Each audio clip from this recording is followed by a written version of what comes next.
That sounds great. Okay. So just really quickly before we get started, just a few logistics. One, thank you all for being here today and taking the time out of your busy schedules to learn a little bit more about human-centered design, and how it relates to the work that we do at MnDOT and how we can further deploy human-centered design in our daily work as we think about moving the department forward and addressing some of those emerging and challenging issues that we are facing as both a department as well as an industry. Today's session is going to be recorded for those who can't attend. We know there's lots of competition for your time. So we will be recording this and it will include your image. So if you don't want your image included, you can just simply turn off your camera. And then we just ask people to minimize any background noise. If you could just stay muted throughout the session, that would be great. And with that, I'm going to hand things over to Tim Sexton, who is one of our assistant commissioners. And this work of the Office of Research and Innovation falls under his area. So we wanted to just welcome him. He has a few opening comments for you. And I just want to also thank him for taking the time today to be with us and for providing that introduction. So with that, Tim, I will hand it over to you. Thanks so much, Katie. I'm really excited to see high level participation and interest in this topic. I think it's really important and looking forward to learning more. Just as means of sort of setting the stage here, when we think about human-centered design, it's really, in many ways, you're going to hear about how it's sort of called different things, right? And it relates to different areas and in different ways.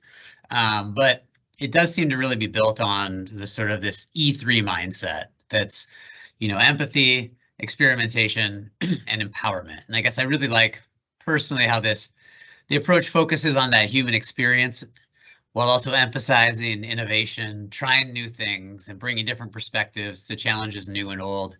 And as we walk through today and learn more about human-centered design, I think you will see how many ways that you've applied this or how we've applied this in the past, and maybe with, under a different moniker. But I think this umbrella really helps to capture and bring this together in a way that's really important and helps to focus kind of how we move forward with this sort of human-centered perspective. And so, one area though that is worth noting that research and innovation, I think, has really been trying to apply this perspective to their work is with the innovation strategy.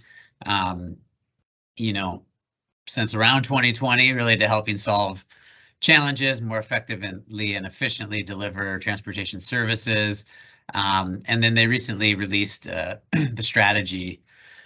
It's been we're working on for a couple of years, but the intent is to provide that actionable roadmap that encourages innovation across all agency functions. Much like how we apply human-centered design approach to our innovation strategy, a similar approach forms the building blocks for the governor's One Minnesota plan that many of you may have seen, but probably not all. I think you're going to hear more focus on that in the coming months, really, but definitely in the next year. And one of the building blocks of the governor's One Minnesota plan is on customer experience. And I think this really builds on that E3 approach that connects back to human-centered design. And the pillars of that, really on the governors, how they're framing customer experience are engaging with customers to learn their preferences, bringing services to customers, and simplifying process and removing unnecessary steps. So, really connecting back to empathy, and in many of the ways that we might want to engage with government. I think that's important to think about in terms of that customer experience and the One Minnesota plan. But it really does reinforce a human-centered approach, and how we work with, how we learn from, and how we collaborate with the people of Minnesota who, in many ways, they are our customers as we're, as public servants.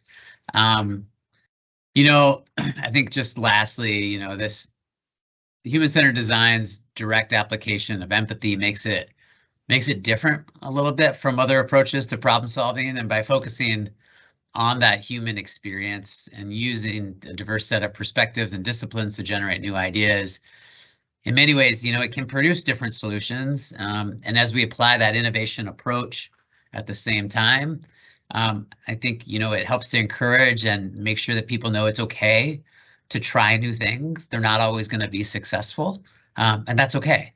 The whole approach to innovation is really like fail fast, learn, and adapt, right? And try something new. And I think that falls really nicely under this human-centered design umbrella. So I'm really excited to hear more today. Appreciate the Andy joining us, who I think Katie's going to introduce, and I'll pass it back to her now. But just thank you for putting this on. I'm really excited to be a part of it. Thanks, Katie.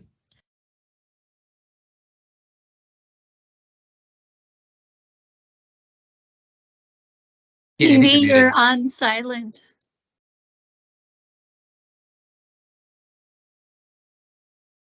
Thank you for that.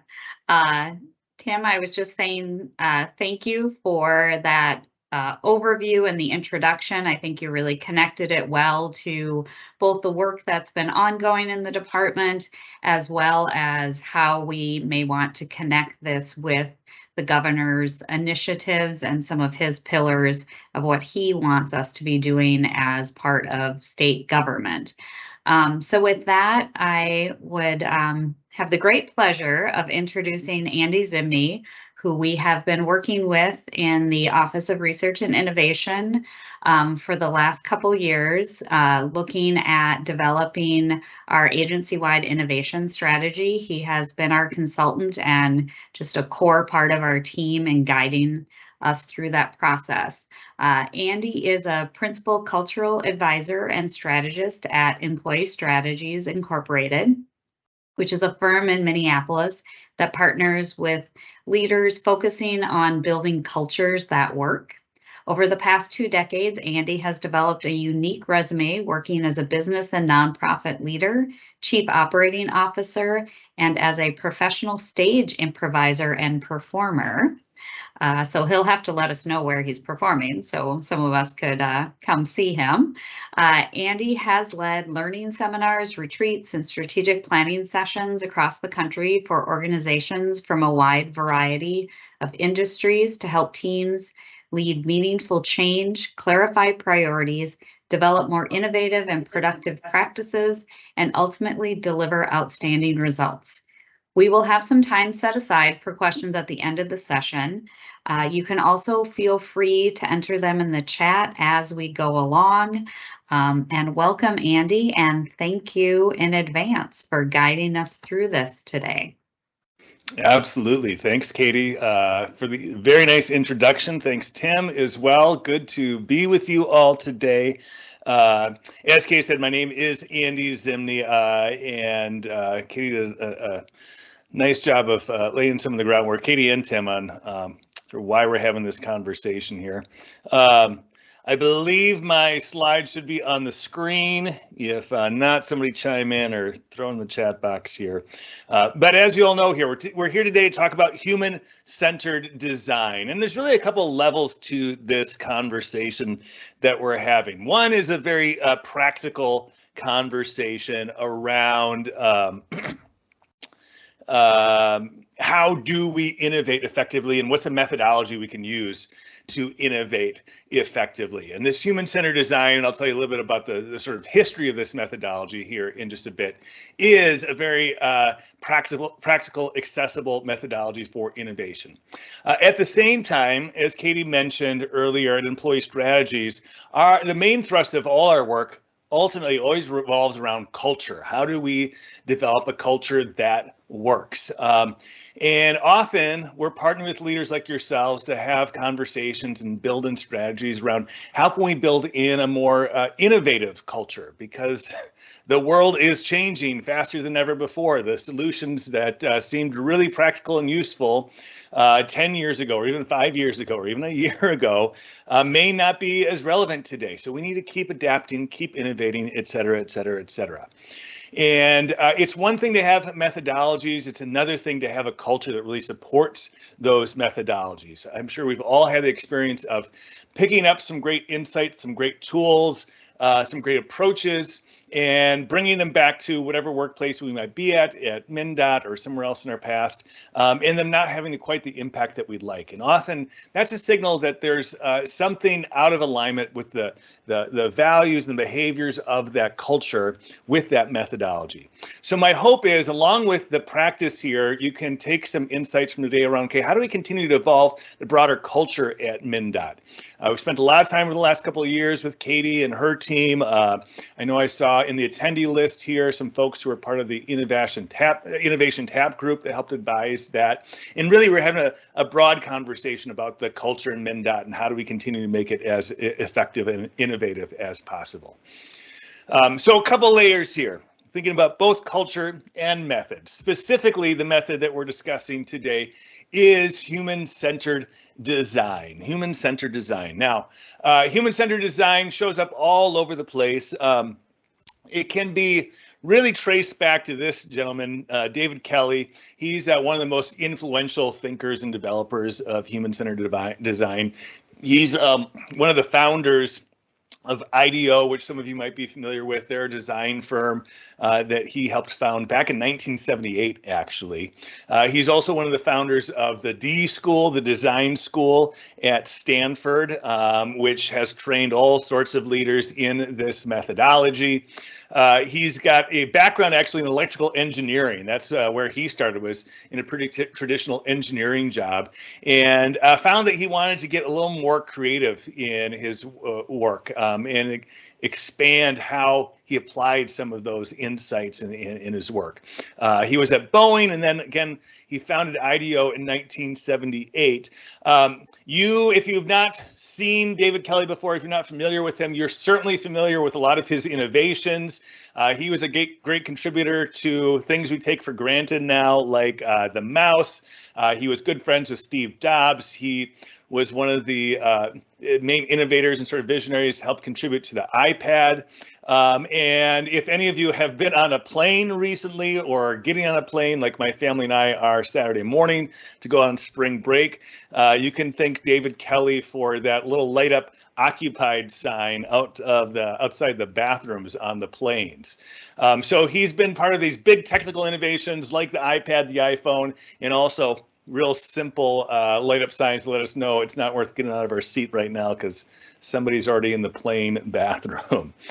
But his methodology, this human-centered design, what makes it distinct is, you can hear built right into the title there, human-centered design. Sometimes you'll also hear this referred to as design thinking, but the core focus here, whether you've got it in the label to the methodology or not, is this extreme focus on human behavior. Often when we're going about trying to solve problems, we tend to get a little too abstract, a little too technical, and we forget that it's actually human beings that are engaging with all these problems that we're trying to solve. How do we really design solutions that suit the core needs of those people that we're trying to serve, and takes into account how they're interacting with that problem? So, and you'll see that in this very first step that we'll get to in just a moment here. Secondly, this is a highly collaborative process.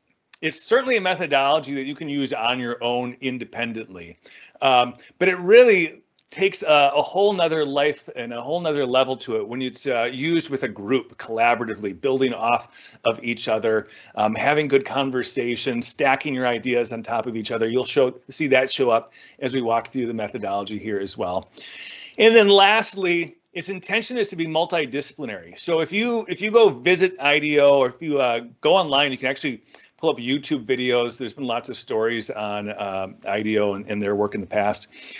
You'll see projects where they have got folks from all different sorts of fields. They'll have a conference room with 10 different people sitting around. There might be an anthropologist, there might be a journalist, there might be an aerospace engineer, someone with business operations background, a software engineer, a doctor. I even saw one video where there was an opera singer on that design staff.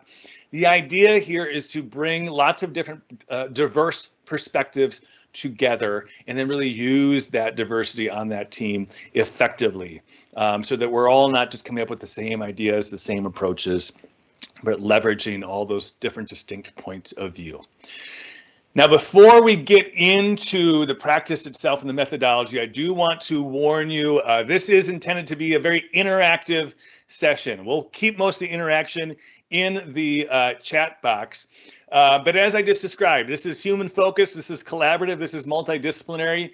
So as we walk through this methodology, we're going to use a little example problem solving exercise here. And I'm going to rely on you as both our audience, our group of folks that we may be trying to serve, and our innovators and designers. So I encourage you to keep your typing fingers limber and ready to enter into the chat box your thoughts and ideas as we're walking through here. It'll make the session here a lot more interesting for sure, and a lot more useful as well as we fill in some of these blanks. So with that, let's jump right in here. There are 5 basic stages to this human-centered design approach. And as Tim mentioned, if you go online and Google human-centered design or design thinking, you may see different models. Some may have 4 steps, some may have 6 steps, some may have 5 steps like this. There might be a little different vocabulary for each of them, but the same basic principles exist regardless of which version, which model that you're using, which particular language. Those 5 steps are: 1, empathize. And we'll talk a bit more about that in just a moment. But in that step, we're really learning about the audience that we're trying to serve. So we're starting with those people that have the problem in the first place that we're trying to address. The second step is to define what the problem is specifically. Ask some really sharp, key questions to get really zeroed in on not just what the symptoms of the situation are, those surface issues, but what's the core problem. If we can get to that core problem, we're going to have much more impact and provide much more value. Once we've defined the problem we're trying to solve real clearly, we'll move on to the third stage, ideating. We're going to brainstorm solutions, and we'll talk about a little bit about how to brainstorm most effectively to set us up for the best possible solutions. The fourth step is prototyping, and you could put the word rapid in front of this, rapid prototyping. This is something that we're trying to get to as quickly as we can. How can we get beyond, again, just the abstract idea generation and start to build some really practical, physical, tangible representations of the solution? Not going all in, but building some simple models that we can actually interact with and that we can, in that fifth stage, test.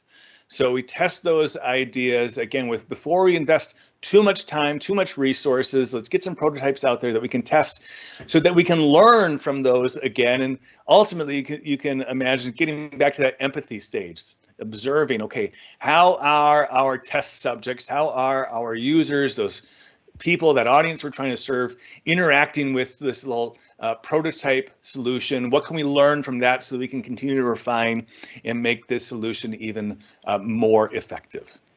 So those are your 5 basic stages. You can see they're pretty straightforward here, but we're going to spend a little more time to go a bit more in depth with each of them, starting with this first stage of empathize. So as I said here, this is all about really learning, understanding, getting a good grasp of the audience that we're trying to serve. In your work at MnDOT, at times that might be thinking about drivers out on the roadway. It may be thinking about the vendors that you interact with. It might be thinking about stakeholders in the statewide enterprise. It might be thinking about employees or members of your team, your internal operations, etc. Who is that audience, and how can we really get clear on understanding who they are, what they need, etc. And one of my favorite examples of this empathy work comes from a gentleman named Clay Christensen. He taught at the Harvard Business School for many, many, many years. He wrote a seminal book on innovation called The Innovator's Dilemma. He passed actually a few years ago, so unfortunately he's no longer with us.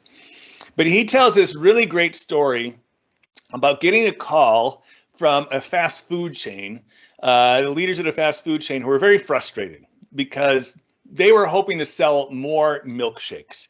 And the way they went about trying to solve that problem for themselves was to go into the test kitchen and make all different sorts of variations of their current milkshake. They made some that were a little thicker, some that were a little thinner. They toyed with the recipe, different kinds of chocolate, a little more salt, a little less salt, et cetera, et cetera, et cetera. And after many months spending lots of time testing lots of milkshakes with different folks, they had what they felt very clearly, objectively, was the best tasting milkshake on the market. They knew because they had tested against all different sorts of milkshakes, their own other milkshakes, etc. They launch it at the restaurants, and wouldn't you know, milkshake sales do not move one iota. So they're scratching their heads and probably stomping their feet a little bit because, again, they've sunk a lot of time and resources into this milkshake and it's not having any impact.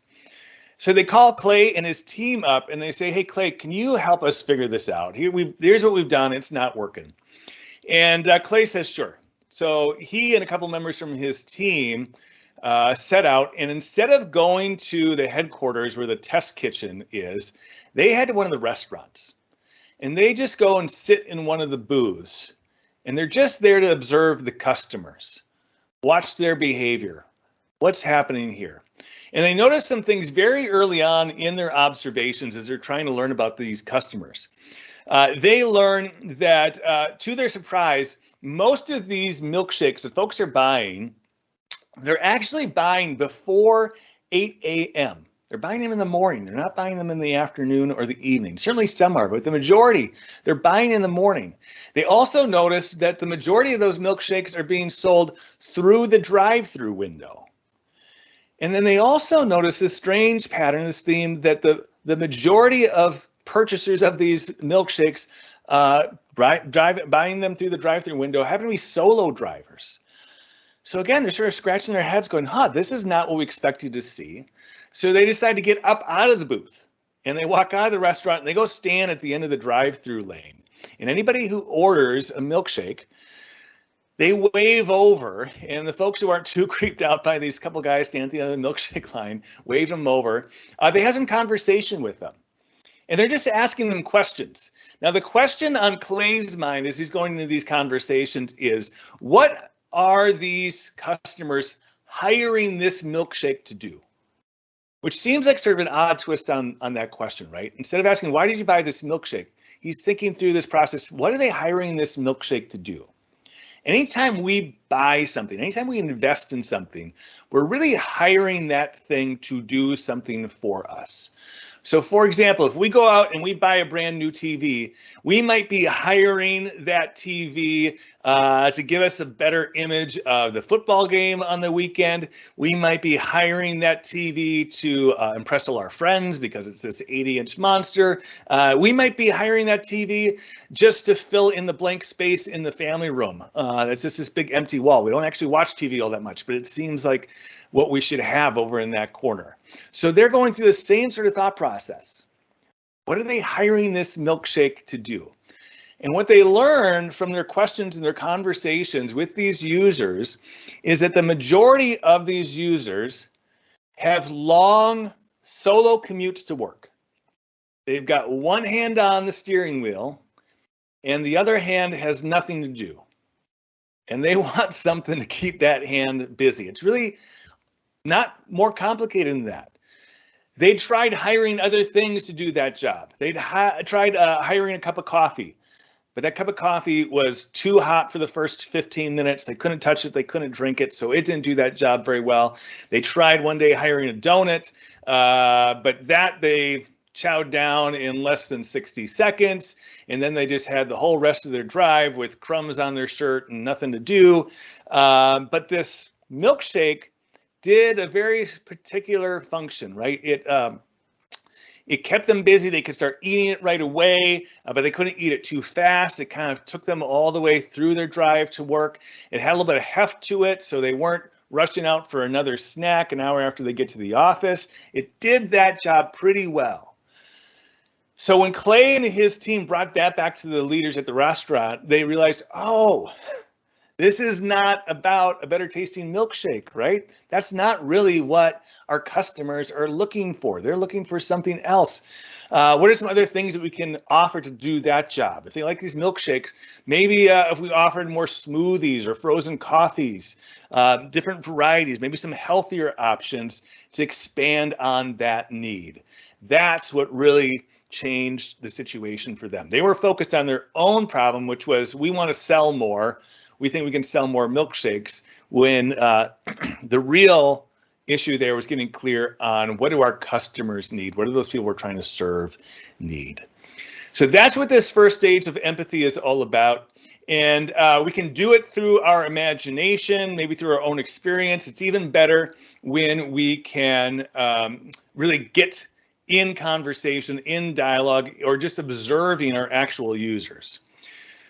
So for our purposes this afternoon here, we're going to use this very sort of ubiquitous experience of gift giving that we've all done, whether it's a birthday or Christmas time, anniversary, etc. And what I'm inviting you to do, so now we're getting into the participative portion of our conversation here, and we'll keep coming back to this, is I want you to think about the last time you bought a gift.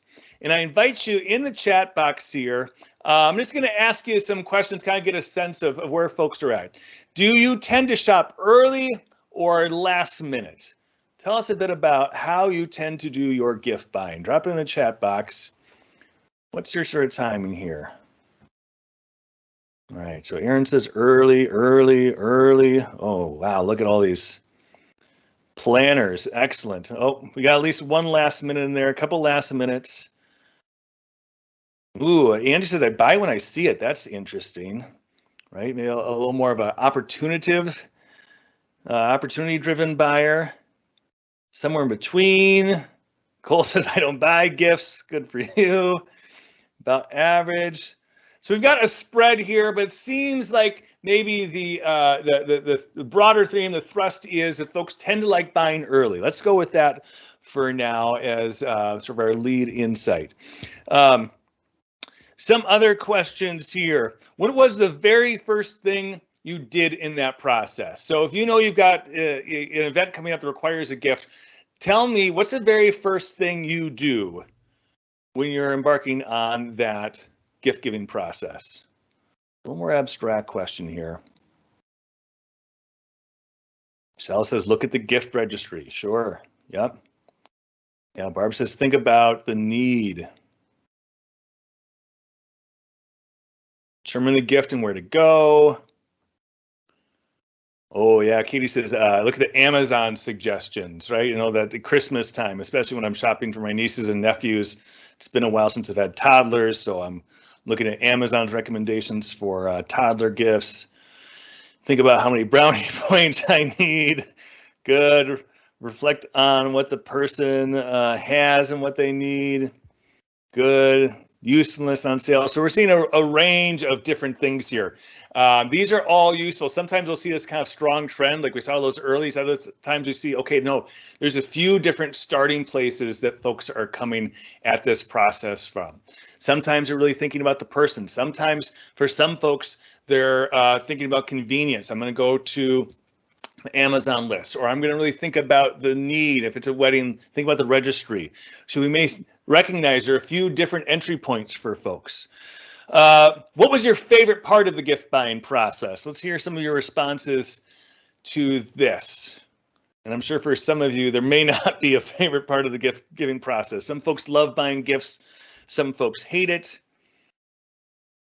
So your favorite part was recipient response, making it look beautiful. Well, that's an interesting insight. For some folks, it may be as much about sort of the package and the presentation as the gift itself. Ooh, finding the perfect gift. If this were a longer session interview, I'd really want to delve into that with that person. Tell me about what does the perfect gift mean to you? How do you go about determining, or what's the sort of criteria that you use there?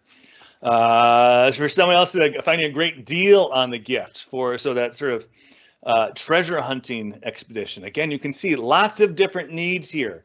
from convenience to the treasure hunt to the presentation, etc. I'm seeing a number of things around presentation. So maybe that's one of the core problems you're thinking about is how do I set up a shopper to not just have a great gift buying process, but a great presentation. There's a store, gosh, probably about 6 blocks from my house that's got a lot of really unique items in there, and they always do a really cool job of doing some unique wrapping of the gift. So I know, especially if it's last minute, that's sort of my go-to shopping place because it fits that need really well. Awesome. What was the worst part? So we want to know about the sort of drivers, the motivators, but what are also the pain points? What do people really hate about the gift giving process?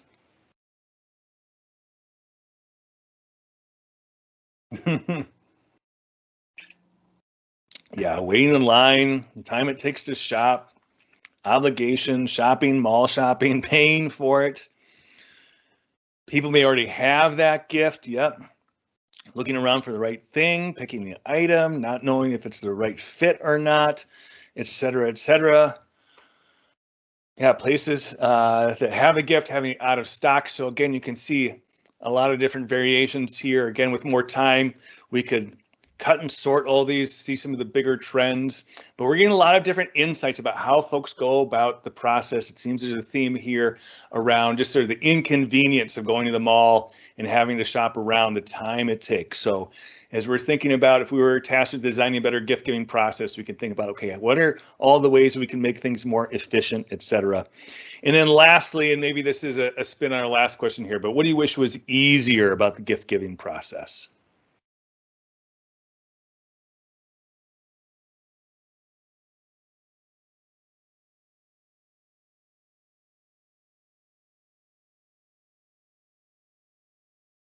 Knowing what the other person would want, finding the gift, mind reading.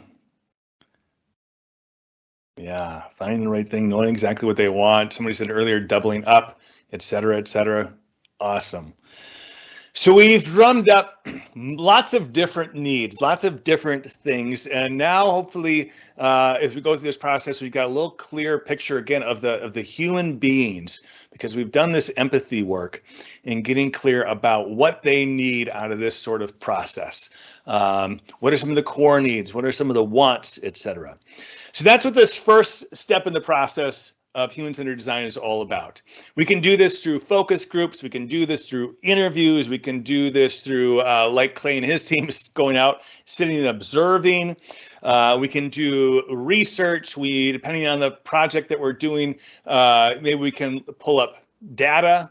We can pull up shopping trends that we may have access to. All different sorts of things we can do to research and get a clearer understanding and really empathize with those folks. So that's step one. Let's move on to step two. In step two, we're going to define the problem that we're trying to solve. And as you can see here in our little empathy exercise already, we identified multiple problems. We identified that the problem that a lot of our users have is just not knowing what a good idea for our gift recipient is, whether we don't know them well enough or we don't know what they already have hanging in their closet or on their shelves, etc. We identified problems around the time that it takes, the sense of confidence that it's a good fit, a number of different problems here. The way that we want to think about defining a problem, especially with this human-centered design mindset, is really operating out of this keyword of need. Now, a need is a verb. Again, it kind of goes back to this, what are our users hiring this solution to do? A need is a verb. It's something that we want to accomplish. A solution is a noun. So sometimes when we're defining a problem, we may define that problem saying like, hey, what we need is a ladder. Well, a ladder isn't really a need. What we need is a way to get from down here to up there. That's the verb. We need to move from down here to up there. We need to get from the front yard up to those second story windows so that we can clean them. That's the need. The ladder is a solution. It's a noun It's a solution that will solve that problem, but it's not the only way to solve that problem. So as you're thinking through how to define a really powerful problem statement, focus on that word need. Think about the verbs. Think back to the emotions that we zeroed in on in the empathy work, the insights, etc. So for example, going back to our milkshake example, we might come up with a problem statement that goes something like this. Max needs something to occupy his hands while he's driving. And we have some added insights. And if it ties him over until lunchtime, that's a bonus. What are all the different solutions, all the different nouns that might address that need? All right, that is the second stage here. So if we go back to our gift giving exercise, what are some problems or needs you heard from each other about gift giving? What surprising insights did you notice? You were all reading that chat box along with me. What are some of the problems? What are some of the needs that you noticed as all those different comments were whizzing by there? Let's put your innovator hats on for a second.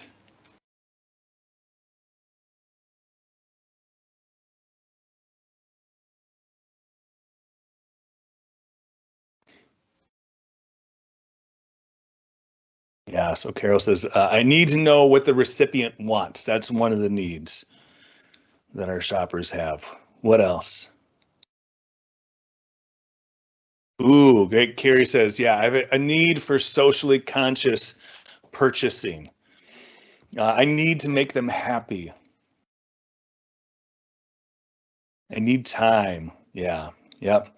So with each of these, we've got a core need, and then we may have some other insights. So like with Carrie's example, I need a way to do socially conscious purchasing because it aligns with my values and most of my close family and friends' values.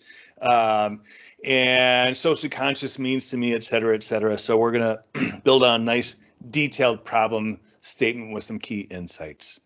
Very good. All right, that's our second stage. That's defining.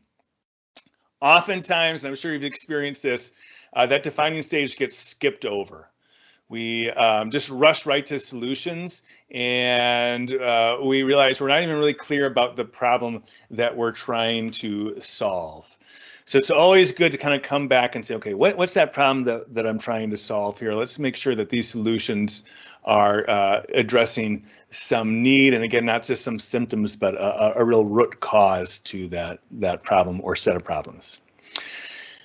Third step, ideating. This is the brainstorming portion.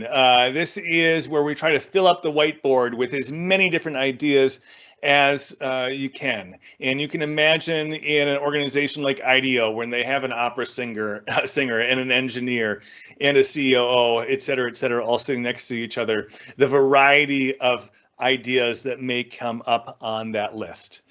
When we're in this third stage of ideating, we want to be really careful to not start to shoot down, not start to edit, not start to judge ideas. We will get to that at some point. We're not going to execute on all of these ideas. But when we're in this third stage of ideating, we want to focus on really a no bad ideas mindset. And most of us are not all that accustomed at doing that, especially if you're in a leadership role, even a mid-level leadership role, right? We get really accustomed to making decisions about what's right, what's wrong, what's a good idea, what's a bad idea. And for our purposes in this third stage, we want to hold off on that judgment so that we're getting as many ideas out there as possible. A lot of the research will show that when we're problem solving, the best ideas, and especially the most innovative ideas, the things that have not been drummed up before, if we're trying to do something more transformative, we're not going to get those ideas in the first 5 ideas, the first 10 ideas, maybe in the first 20 ideas that come up. Those ideas tend to be the sort of predictable things that everyone's already tried and assumed before. Once we get to some of those later stage ideas, we'll certainly see a lot of riffraff that's not going to make it, but we'll also see some pretty fun new stuff. So here's a fun little exercise. This is something you can bring back to your teams to help prime folks to get into this no bad ideas mindset. This is a little exercise called Clams Are Great. As Katie mentioned earlier, I'm a stage improviser.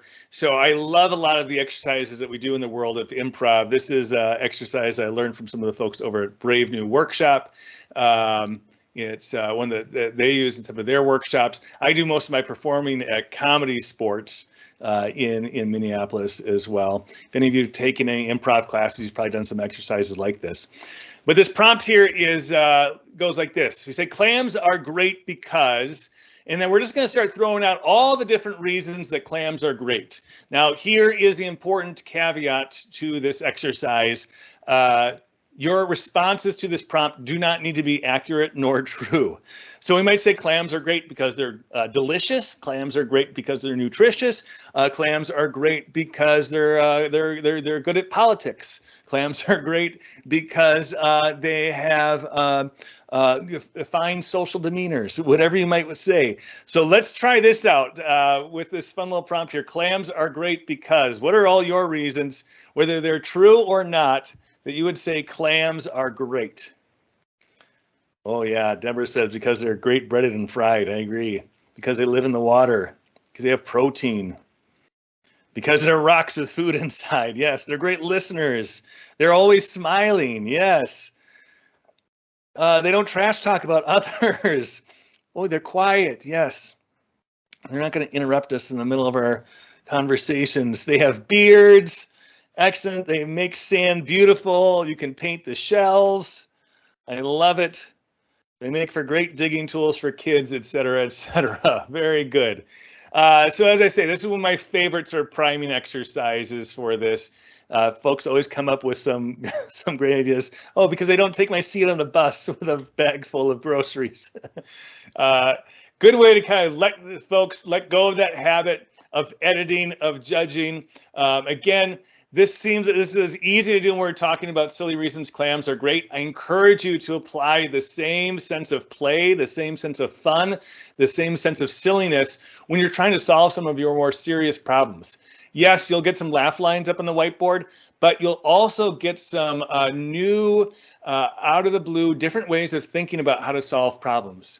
Sometimes even getting a really terrible idea up on the whiteboard is a great prompt for some new idea that isn't so terrible. So catch yourselves if you're going from the yes and mindset to more of a yes but mindset. If you jump ahead to, well, we tried that 3 years ago, or I don't think that would work because, nip that in the butt when you're in the ideating stage here. You'll save that for a little bit later.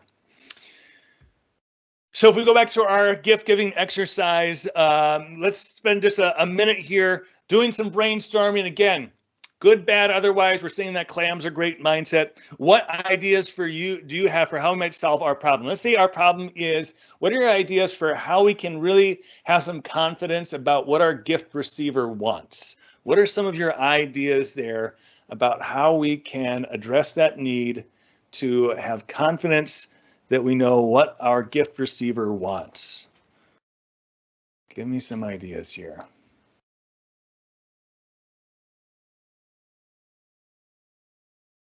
Okay, knowing the recipient, yeah, observing, asking the receiver what they want. Online wish ideas, listen for clues, ask them, talk to others who know. For couples, create Amazon wish lists. Others can check for gift giving. Giving in a gag gift box. Great. We're seeing some thumbs up for some different ideas, et cetera, et cetera. Love it. Good. And we could get, if we had more time, we could spend an hour just generating all different sorts of ideas. I'm sure before we know it, we'll all be going to ChatGPT or Amazon's AI to give us gift ideas, right? Because they'll probably already know what our gift receiver already has in their closet, et cetera. As you're doing this ideating process here, it's easy to write words up on a whiteboard on a piece of paper. I encourage you also try to get really visual. Sometimes those words can be limiting. The word and wordsmithing tends to happen in our prefrontal cortex, where our constant judge and editor lives. And sometimes getting more abstract, drawing pictures, as you can see some examples here from other folks who've gone through this exercise, can be another handy way of getting around that editor and exploring in your own mind some different aspects of your solutions and ideas as well. So don't just limit yourself to words, think about pictures, do some collaging, get out those magazines, pull out a bunch of different photos, etc., and build your idea board around your solutions. So that's the third stage, ideating, where you're brainstorming your solutions. Fourth stage is all about prototyping. So as I said earlier, this is about not picking one idea that we think is going to be the thing on paper and then investing all our time, money, and resources into that one thing.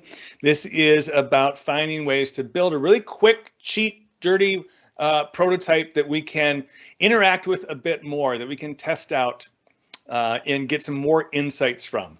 So again, if you go visit the folks at IDEO, you'll see all sorts of scrap junk in their workshops, broken off pieces from the mechanic shop, cardboard, craft supplies, et cetera, et cetera, et cetera.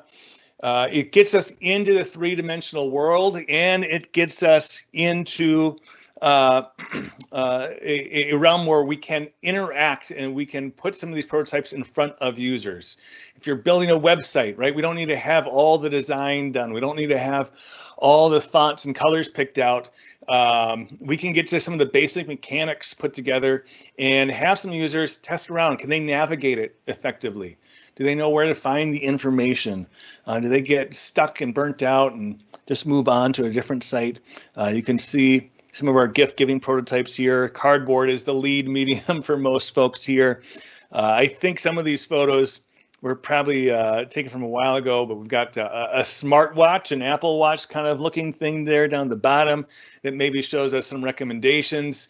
Maybe as we're walking through the mall, we get some live alerts around some gifts that might be in that store that would be good fits for the person that we're shopping for. All different sorts of creative solutions that folks come up with to these processes. And then lastly, our last stage is all about testing. So as we build those prototypes, as I mentioned earlier, we're not just going to build them for ourselves. We're going to put them in front of some users to see how they interact with. So a really great example of this, some of you might remember Zappos. Zappos was founded back in 1999, and really in the early days of internet shopping. Zappos had all sorts of shoes for sale online, but the founders at Zappos weren't sure if people were going to be willing to buy shoes online. I think most of us, this day, a lot of us are pretty accustomed to going to the shoe store, picking up a shoe, getting a feel for it, the weight of it, trying it on before we make that purchase. So Zappos didn't want to spend a bunch of money, a bunch of resources on a warehouse, a bunch of inventory, because they didn't know if people would buy shoes this way in the first place.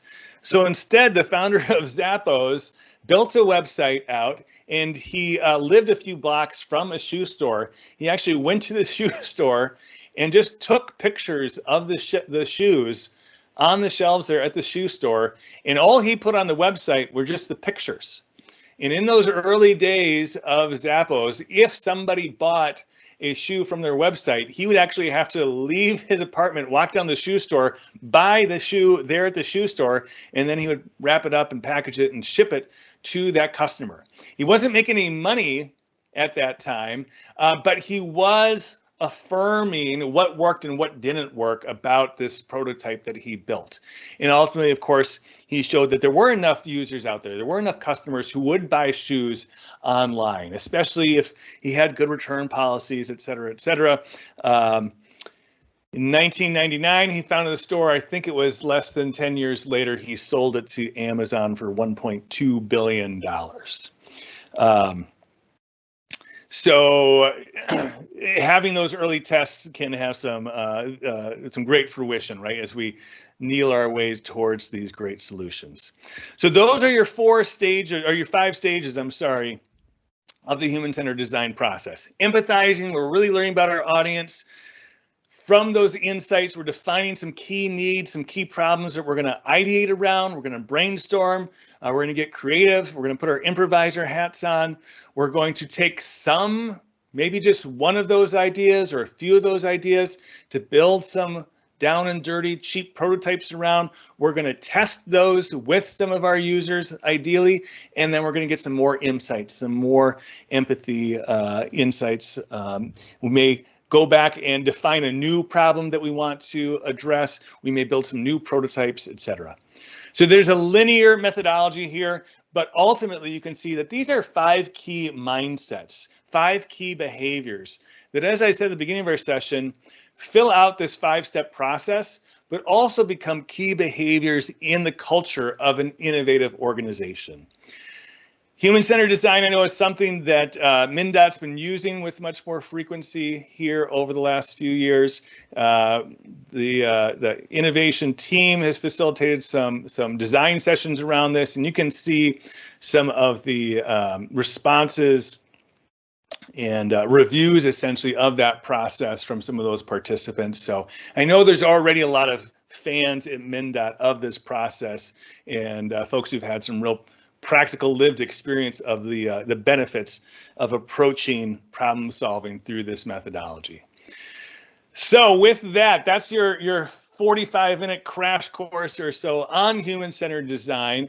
We will open it up to some Q&A. Happy to answer any particular questions you got the process or about building innovative cultures more generally.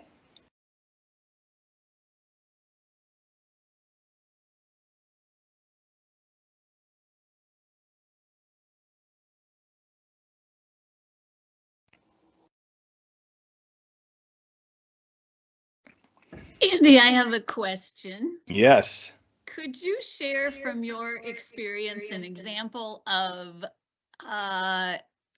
making a culture work better, and from any example of a company or an organization that you've worked with, kind of defining what the problem was and a solution or a change? Yeah, for sure. With the approach that we take in employee strategies is very much a human-centered design sort of approach, in that we generally will start from an empathetic standpoint. And for us, that usually includes some kind of assessment or survey. So when we launched the innovation strategy project a couple of years ago at MnDOT, one of the first steps we did was to send out an employee-wide survey to just get a clear picture of what the current state is. In employee strategies, even when we're not focused on building a more innovative culture, we've got a relatively standardized culture assessment that has got a mix of forced choice and open-ended questions that just give us a clearer sense of what are the drivers within this culture that really define how things are done here. Once we have that clear picture, well, then predictably we can get a clear sense of what sort of issues might exist and the sort of problems there. From there, Carrie, gosh, there's hundreds of different sorts of problems that we've solved lately. A lot of the organizations I've been working with have really identified some barriers around dealing with conflict, addressing conflict in efficient and effective ways. That's not brand new, but I do think just the shifts in remote work and the hybrid work have one of the losses. There's lots of great gains to that, but one of the losses is that we don't have the same sort of water cooler conversations or smaller touch points in between some of the bigger conversations to address some of the small issues before they become big issues. So we've been working with a lot of leaders around, okay, how do we design some structure, some processes to flush out these conflicts while they're still small before they get larger? How can we design some norms and some practices around how we talk through and resolve those conflicts together? But again, a very human-centered design approach there, and we're starting with understanding, empathizing, getting really clear on what are those barriers, and then designing some solutions around that. Other questions? Thank you, Andy. There's 2 questions in the chat. The first is, how do you deal with stakeholders who have apprehension moving out of the prototype phase and into the test launch phase? Yeah, that's not an uncommon barrier. You know, I think it's helpful to maybe do a little bit of checking in at the beginning of the process and having some real direct conversation about what our boundaries are around how much risk that we're willing to take, so that we're not working to launch solutions that are outside those boundaries. You know, how much time are we willing to invest and find out, gosh, this didn't work? How much time are we willing to? That'll help you get ahead of some of those conversations, anticipate some of those. Ultimately, innovation is going to be risky. There can be incremental innovation that can provide value and utility. Usually that's applying a solution that we know has worked somewhere else in some way, and then we've got a real high degree of confidence it's going to work there. Most of us don't need much to get moved to that point. But if we're talking about more transformative innovations, it probably means there just isn't as much evidence out there. We don't have the same level of confidence. And walking in from the very beginning, understanding, okay, this may demand some risk from us. How much risk are we willing to take in that first phase, I think, is probably the most practical way to start making some inroads in that conversation. Thanks, Andy. 2 more questions so far. What are the biggest stumbling blocks to implementing human-centered design in a large organization like MnDOT? Curious to hear your thoughts. You know, I think especially in a large organization, and I would say in many ways it's going to parallel some of the same challenges when we're doing culture work with different sorts of organizations. Big organizations are big ships. They don't turn on a dime. So it can be easy, I think, to get overwhelmed and maybe even quickly discouraged that things aren't moving as fast or as dramatically as you might like. I think the key to success there is in the sort of the same set of prototyping and thinking, okay, yes, we want to affect the organization at large, but let's try prototyping some stuff in our department or on our team and build from there. You know, when organizations are launching a new product or piece of software or something like that, you know, again, the folks in the restaurant industry, they're finding a test audience. Clay and his team aren't going to every restaurant. They're finding some smaller pool of folks where they can really test this stuff out and then demonstrate some success. Even if there's some failures in there, that will help build confidence and build sort of a snowball operation. Say, okay, hey, we tried this different way of working in this small area, and here's the value we got out of it. Now let's try to continue to expand that.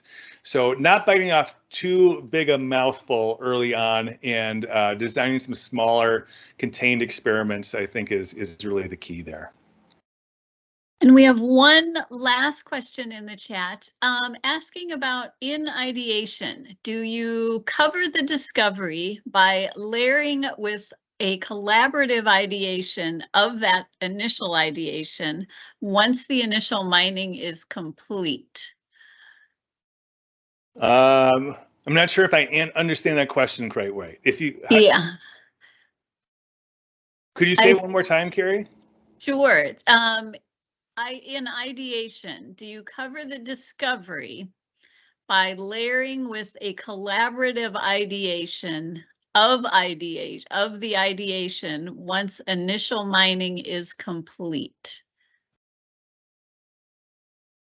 It's a little. So this is Glenn.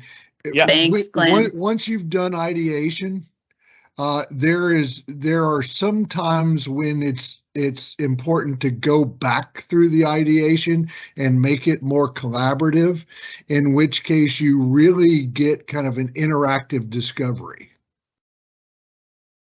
And I was just wondering if you talked about that at all, because I got pulled away for a moment. I don't know that we talked about that directly, but yes, if I understand you right, Glenn, Yeah, you know, again, there's a linear process here, but there are mindsets, right? Sometimes we kind of find, you know, even in the ideation stage, we find sort of new insights about some of the empathy work that we did because things start to click. We get into the prototyping phase and a new idea pops up that may go into the parking lot. Oftentimes prototypes don't work as well as we hope, so we're going back to that ideating list. To your point about collaboration, you know, again, one of the powers and advantages of human-centered design is that emphasis on collaboration and bringing in lots of different thoughts and ideas. So I think as wide a net as practical to include in that is really useful. The one thing that I would say that I would sort of warn innovators about is it can be tempting sometimes to over-rely on our users as our innovators. And just because we all shop for gifts doesn't mean that we're all great at coming up with better ideas around how to improve that process. Just because we all drink milkshakes doesn't mean we all realize, oh, I don't actually want a milkshake. I want something to keep my hands busy, and I really prefer a smoothie. Some folks will have those insights, but most of us just know kind of what we like, what we don't like, what bugs us, what doesn't bug us. So be careful of confusing those two roles and expecting your users to give you the solutions. Your users are going to give you your experience. You've got the responsibility for coming up with the ideas and the innovative solutions.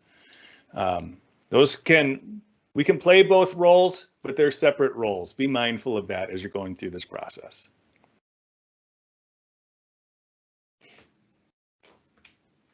Great. Well, thank you, Andy. Carrie and Michaela, are you ready for me to kind of just wrap us up quickly? That sounds great. Thanks, Katie. Thank you. Well, thanks to everybody for joining us today. We hope that you found this to be useful and insightful. We will be planning to do more of these and have other types of trainings and other offerings to get people, you know, into this innovation mindset and really start to think about how we can apply it to our work. One other thing that we are launching kind of, again, in this start small and scale up, we have started a Teams channel, which we're going to start trying to populate some, like a weekly innovation on it from across the country and have other events on there related to innovation. So we will be letting you all know how you can get more engaged. We also have a quarterly innovation newsletter that goes out inside the organization to highlight MnDOT innovation. So if you are an innovator, if you have a colleague who is an innovator, if you've just heard about an innovation that you'd like to have shared in the organization, please reach out to Michaela, who pulls all that together for us. So, and also, if you haven't met Carrie Workman yet, she is on my team and has been one of the people at the forefront of developing and moving forward innovation. So big shout out and thank you to both Michaela and Carrie, who did some heavy lifting to get this scheduled and all organized. And again, thank you to Andy for being here today and walking us through this. And finally, once again, thanks to all of you for taking the time.